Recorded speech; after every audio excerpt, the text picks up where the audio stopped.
Good afternoon, everyone. I am Tasveer Fatima, a research associate at the South Asia Research Institute for Minorities. At SARIM, we are deeply committed to promoting justice, equality, and inclusion by amplifying the voices of historically marginalized communities across South Asia. Today, on the International Day for the Elimination of Violence Against Women, we are honored to host our international webinar titled Invisible and Ignored Minority Women Facing Violence in South Asia. We are privileged to have three esteemed speakers with us today: Dr. Noorjehan Safia from India, a prominent activist, and Ms. Cynthia Stephen, also from India.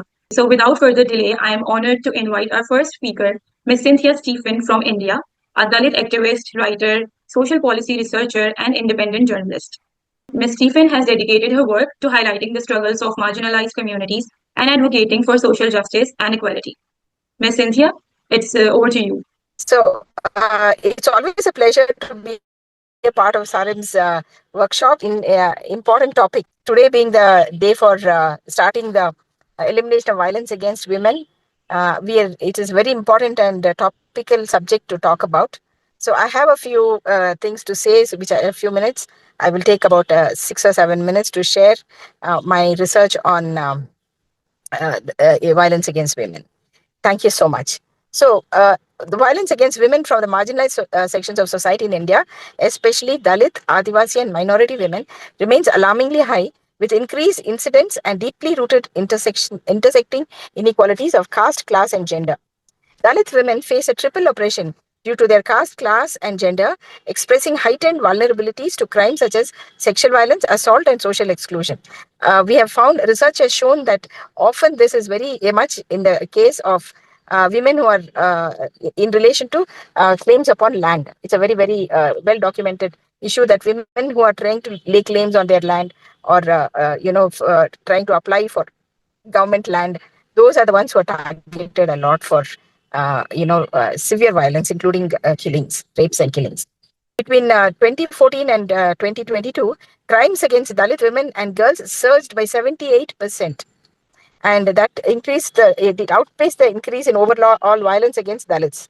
Incidents involving rape and assault are very prominent, with the National Crime Records Bureau reporting at least 10 Dalit women raped every day, and an overall 159% increase in rape incidents in the decade between 2009 and 2019. A little old data, but still it is indicative of the trend that we have. Violence is also severely underreported due to social stigma, political pressure, fear, and widespread impunity, particularly when perpetrators are from dominant groups.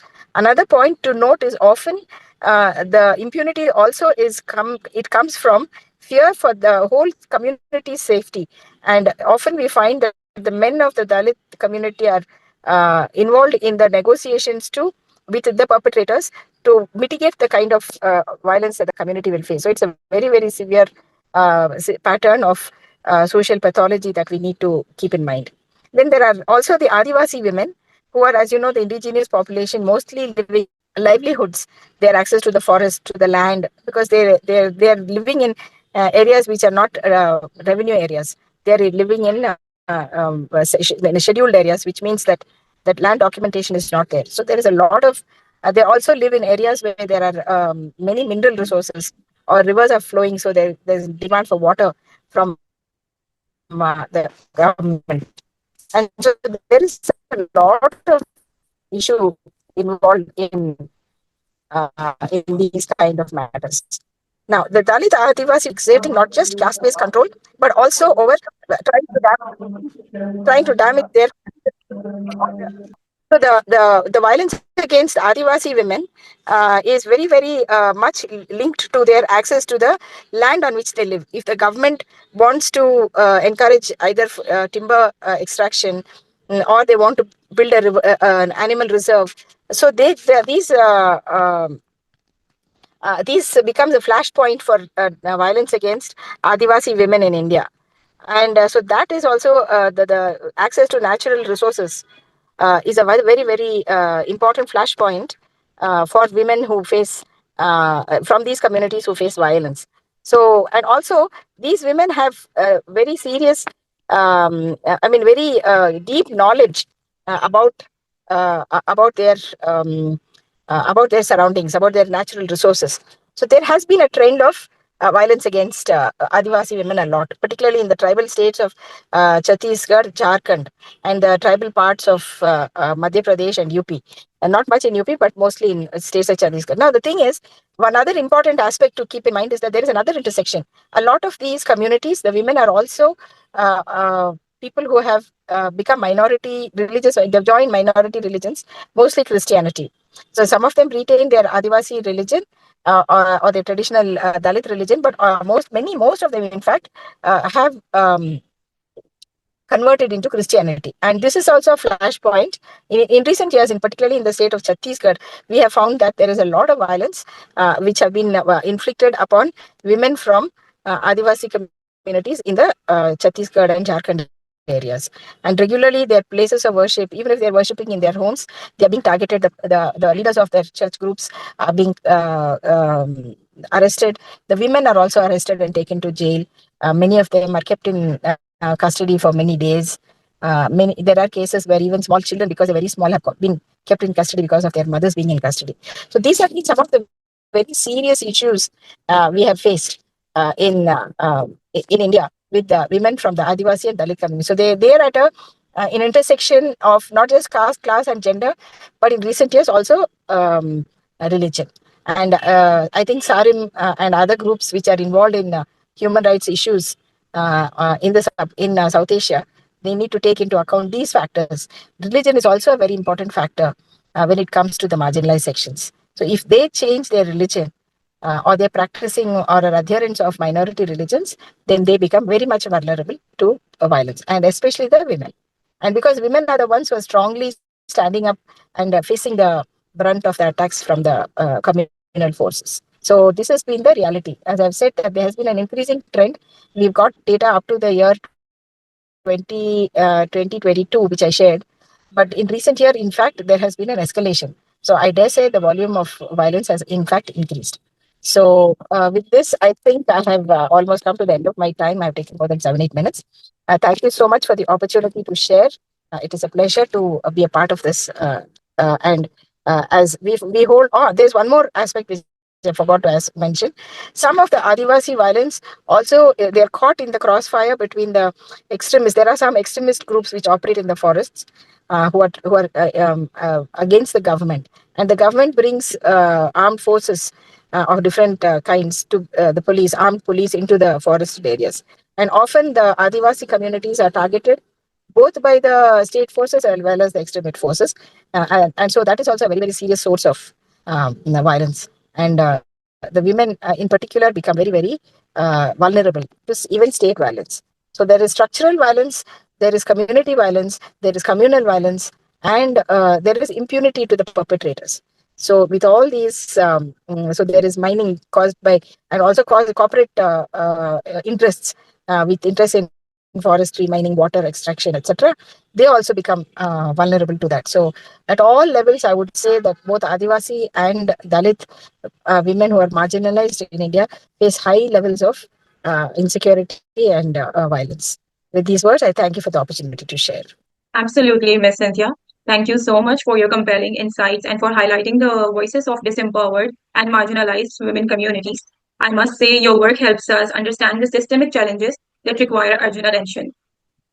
Joining us next is Dr. Noorjehan Safia, an honorable Indian social activist and a leading figure in the movement for Muslim women rights. Dr. Niaz is also a co-founder member of the Bhartiya Muslim Mahila Andolan and the founder and managing trustee of Ashna Trust.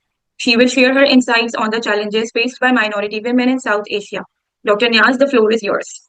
Thank you so much. Sarim has given this opportunity to talk, and I will actually take on from where Cynthia left, and I fully endorse what she's already said. So I will not really repeat so much. But the framework that she talked about, that which if I have to apply for the Muslim community, then Muslim women are triply marginalized. So she's Muslim women, she's a Muslim, so that takes care of the community. She's a woman, so all the gender discriminatory practices apply to her, and of course she's poor. So the class aspect also comes in. So also continuing with what the role of state that we've seen with regards to the Dalit community and even the tribal community, the same applies to the Muslim community in India. And it's hard to say, but the last 11 years have been very, very difficult for the community. And when the community is marginalized, when the community is facing the backlash from the state, then the women of the community are obviously also impacted. And it affects the psyche of the community, where you start looking within, and there's a lot of other regressive practices. When the community starts to become very exclusive, starts to look within, the first impact is what we see on women also. What has the state done in the last 10 years, 11 years? One is the entire Islamophobic agenda has been going on in our country for the last 100 years, actually, with organizations like RSS, who've been propagating anti-Muslim and anti-Christian ideologies for a long time. But the last 10, 11 years, we've seen the political manifestation of that ideology. So we have a right-wing Hindutva government rather, which has done a lot of damage to the Muslim community, to the social fabric of the country. So you have hate speeches, we have mob violence, lynching of the Muslim youth, state sanction. It's backed by the state. The state doesn't take action. The perpetrators are not taken to task. As Cynthia rightly said, the perpetrators there's impunity. This violence against the community is so normalized. And attack on properties, putting people behind bars just because they are dissenting the government. All that is happening to the Muslim community, and it has a direct impact on Muslim women.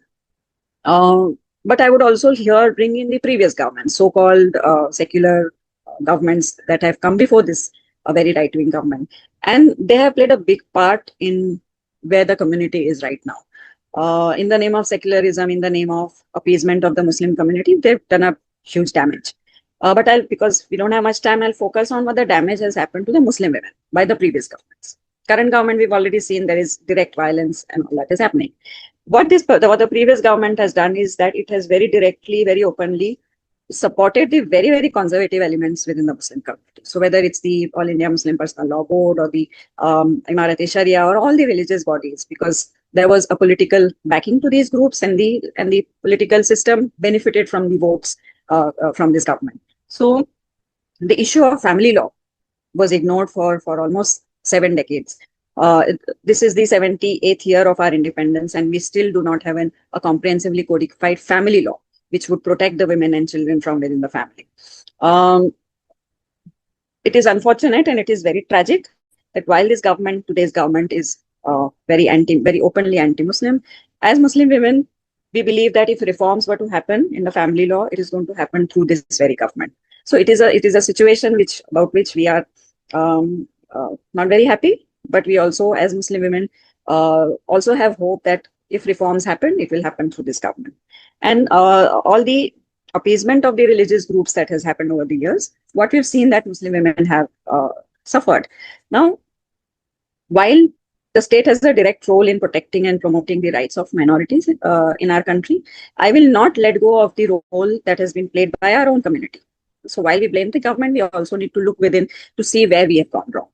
The first thing that comes immediately as part of our own experience also is that Muslim women have not been considered as part of the Muslim community. So when we say Muslim community, it's always the men, it's always the male-led religious organizations or institutions set up by men. Okay, but when we talk about our inclusion, our views, our opinions, these institutions and structures that are there in the Muslim community are all headed by men, especially waqf, it's polygamy, child marriage, triple divorce, or any of the family law issues. They are always at the end. We are not supposed to be talking about these issues. It's supposed to be spoken by the religious groups, by the ulemas, by the Maulvis, but women are directly impacted by these practices. But those have not been taken up by the community. And then you give these issues in a platter to the government to play politics on. As I said, structurally, there is no representation of Muslim women. So there's a direct confrontation that is being shown within the community that if you speak about your issues, you're speaking against the community. And that has harmed us a lot. And people like us who talk about Muslim women's issues as an issue of the community, we are branded as anti-Islam, anti-Muslim, stooges of this Hindu government, Hindu right-wing government. So what are the core issues which depict or which talk about violence? Okay, so violence, one is the physical violence that we are talking about, and that as per our study which we did in 2015, 55% of the respondents whom we spoke to, women face domestic violence. So that's practically half of the population that is facing violence within. So there's violence from the state, there is repression from the state, but women inside the homes are also not safe. Okay, we are still heavily a very poor community, very heavily a poor community. So poverty has its own impact on the violence that we face. We are still very conservative. Even today, we have very young Muslim women who tell us that they are not allowed to travel, they are not allowed to go to another place within the city to earn or to acquire skills. Our families are still very conservative. There's very poor mobility for Muslim women. There is very little space within the homes for women to take decisions for themselves. We still have child marriages happening. According to a study which we did just 6 months back, and we're going to have a formal release next week, and I'll be very happy to share that study with SARIM, is that 21% of the respondents have not gone to school. Out of the 2,500 women that we spoke to, 20% have not gone to school. When they got married, 79% of them did not have any income of their own. It's a big number of women who are entering marriage, who are still children, who are not educated, and who do not have income. That's violence for us. That's violence at a very core basic level. 25% of the respondents that we spoke to just recently, they are 25% of them are married before the age of 18.